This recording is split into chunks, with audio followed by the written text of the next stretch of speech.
pancit, baked scallop, iba't ibang grilled meat, honey glazed chicken, cheesy baked bangus, at meron ding turon with ice cream. Pati dessert sampler na affordable pero masasarap. Hey mga mare, this is Jen and I'm back with a new vlog. Because today is a special day, binisita namin ng mesa para i-celebrate ang birthday ng aming mother dear. Affordable ang mga nasa menu, kaya ito, in-order na namin ng baked scallop. 265 pesos lang yan. Pancit na hindi tinipid sa sahog at masosi for only 285 pesos. Honey glazed garlic chicken na nagustuhan namin. Umorder din kami ng all meat sampler. Meron na yung grilled beef, chicken leg, quarter, pork belly, and 6 sticks of pork barbecue na good for 3 to 4 persons. Nasa 925 pesos lang yan mga mare. Syempre, hindi pwedeng walang dessert, kaya heto at in-order namin ng turon with ice cream, dessert sampler na combination ng biko, sapin-sapin, suman at crispy leche flan na pwede nyong paghatian. And halo-halo na 135 pesos lang. You can request din pala sa staff to sing a happy birthday song kay celebrant.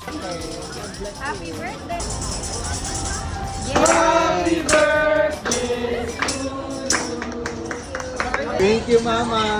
Kaya naman visit na kayo sa mesa, located yan sa SM City Dasmariñas. Yun lang, thanks for watching!